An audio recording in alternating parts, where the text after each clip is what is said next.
रीता एक content creator थी और नए फूड जॉइंट्स, बेकरी और रेस्टोरेंट्स की यात्रा करके फूड रिव्यू और ब्लॉग बनाती थी। उसकी जिंदगी में सब कुछ ठीक चल रहा था। एक दिन वह अपने घर पर अकेली थी और उसे अपने 12 वर्षीय भाई डैरेन को उसके स्कूल से लेना था। उसी दिन उसे डिकुश बेकरी में फूड रिव्यू के लिए निमंत्रण मिला। रीता उस बेकरी को देखने के लिए बहुत उत्साहित थी क्योंकि वह उस बेकरी को रिव्यू करने वाली पहली व्यक्ति थी। जैसे ही स्कूल खत्म हुआ, रीता ने अपने भाई डैरेन को स्कूल से लिया और बेकरी के लिए निकल पड़ी।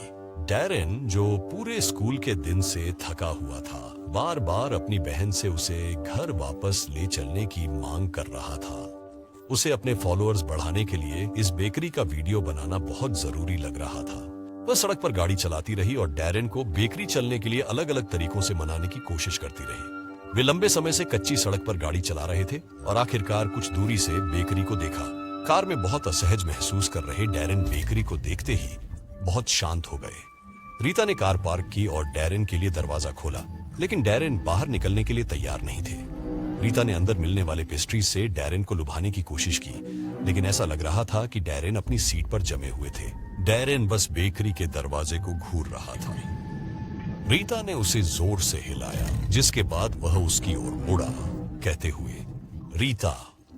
वह जोर से रोने लगा और घबराहट में कहा कि उसने बेकरी के गेट पर आते समय कई छोटे बच्चों को देखा और सभी बच्चों के कपड़े खून से सने हुए थे, और कहा कि वे बच्चे अब बेकरी के दरवाजे के सामने खड़े थे और वे कह रहे थे कि बेकरी के अंदर मत जाओ।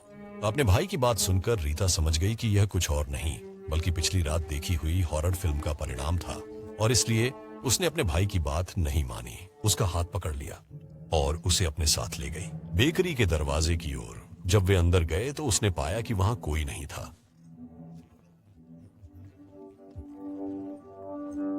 जो आया और डैरेन को एक मीठा बन दिया। जैसे ही डैरेन को बुन मिला, रोता हुआ डैरेन शांत हो गया और खुशी से बुन खाने लगा।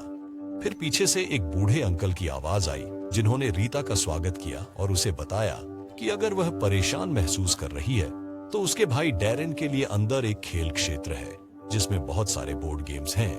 रीता यह सुनकर थोड़ी खुश हुई क्योंकि डैरेन को व्यस्त रखकर वह आराम से अपना वीडियो बना सकती थी। रीता ने अपने भाई का हाथ पकड़ा और उस औरत के साथ उसे खेल क्षेत्र में ले गई। बेकरी बहुत सुंदर थी। उसमें पुरानी और महंगी कुर्सियां, शानदार मेजें और खूबसूरत लाइट्स थीं। लेकिन उसे समझ नहीं आ रहा था कि कैमरा पर सब कुछ अजीब क्यों लग रहा था।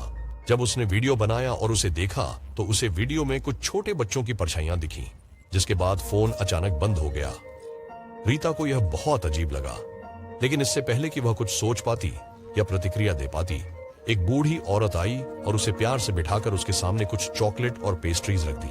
रीता ने पहले कभी इतनी खूबसूरत चॉकलेट पेस्ट्रीज नहीं देखी थीं, और जैसे ही उसने वे पेस्ट्रीज देखी, वह अभी थोड़ी देर पहले जो कुछ हुआ था सब भूल गई और उन स्पंजी पेस्ट्रीज को खाने लगी। जैसे ही वह पेस्ट्री खा रही थी, एक जोड़ा उसके पास एक बड़ा ढका हुआ प्लेट लेकर आया। इतनी बड़ी प्लेट देखकर रीता ने सोचा कि इसके अंदर कोई खास डिश होगी, लेकिन जब उन्होंने ढक्कन हटाया तो उसमें से बड़े पैटीज निकाले, जिन्हें दोनों ने दिलकुश स्पेशल मीट पैटीज नाम दिया। उन्होंने पैटीज देने के बाद रसोई के लिए रवाना कर दिया। रीता ने मांस वाले पैटी का एक निवाला लिया और समय बर्बाद किए बिना अपने बड़े पैटी को जल्दी से खत्म कर दिया। उसे समझ नहीं आ रहा था कि यह कैसे संभव था। कोई भी इतनी अच्छी पैटीज कैसे बना सकता है। रिया को याद आया कि वह खाने पीने में इतनी व्यस्त थी कि वह अपने भाई डैरेन के बारे में भूल गई थी। उसने सोचा कि वह बचे हुए पैटी को डैरेन को खिलाएगी, लेकिन जब वह खेलने के क्षेत्र में पहुंची तो उसने देखा कि उसका भाई वहां नहीं था। रीता ने उसे पूरे बेकरी में ढूंढना शुरू किया, लेकिन वह कहीं नहीं मिला। उसे ढूंढते ढूंढते जब वह बेकरी के किचन में पहुंची तो वह चौंक गई, क्योंकि बूढ़ा आदमी एक मानव दिल को छोटे छोटे टुकड़ों में काट रहा था और प्लेट में रख रहा था, और वह औरत उन्हें दे पैटी में भर रही थी। तभी उसने देखा कि उसका भाई किचन के एक कोने में बेसुध पड़ा हुआ है। उसकी छाती पर कई घाव थे और ऐसा लग रहा था कि उसकी छाती को खोलकर उसका दिल निकाल लिया गया हो। रीता को अचानक एहसास हुआ कि बूढ़ा आदमी जो दिल काट रहा था वह कोई और नहीं बल्कि उसके छोटे भाई डैरेन का था। ये सब देखकर वह बहुत जोर से चिल्लाई। वह चीख सुनकर वह कपल रीता की तरफ मुड़ा और बहुत डरावनी मुस्कान देने लगा। रीता घबरा गई और बेकरी से बाहर भागी। जैसे ही वह अपनी कार बेकरी से बाहर लेकर आई, उसने रियर व्यू मिरर में कुछ बच्चे देखे और उन सभी के सीने पर कट लगे थे। जब उसने ध्यान से देखा तो उसने देखा कि उसका छोटा भाई डैरेन वहां खड़ा था। जैसे ही उसने डैरेन के चेहरे की ओर देखा, वह रोने लगी और जैसे ही वह मुख्य सड़क पर पहुंची, उसकी कार का एक्सीडेंट हो गया। 2 दिन बाद रीता को अस्पताल में होश आया और होश आते ही उसके मम्मी और पापा जोर जोर से रोने लगे।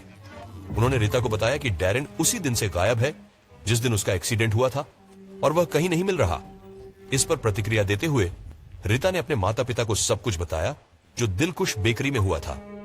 रीता के माता पिता दिलखुश बेकरी के बारे में सुनते ही हैरान रह गए। रीता के पापा ने उसे बताया कि उस बेकरी को बंद हुए 15 साल हो गए हैं। मालिक बच्चे के दिल खाते थे और एक दिन किसी ने उनके खिलाफ शिकायत कर दी और इसी वजह से गिरफ्तारी से पहले ही उन्होंने आत्महत्या कर ली और वह बेकरी सदियों तक वीरान खंडहर बन गई। यह सुनकर रीटा को गहरा झटका लगा। उसने अपने पिता की बात पर तब तक विश्वास नहीं किया जब तक वह अपने माता पिता के साथ उस स्थान पर वापस नहीं गई। बेकरी की जगह असल में खंडहर थे। रीटा की आत्मा उस दृश्य को देखकर कांप उठी। उस दिन के बाद रीटा ने फूड ब्लॉगिंग करना छोड़ दिया। अपने छोटे भाई को खोने का दर्द उसके मन से शायद ही कभी निकलेगा। अगली बार जब भी आप किसी नई बेकरी में पैटीज खाएं, सावधान रहें।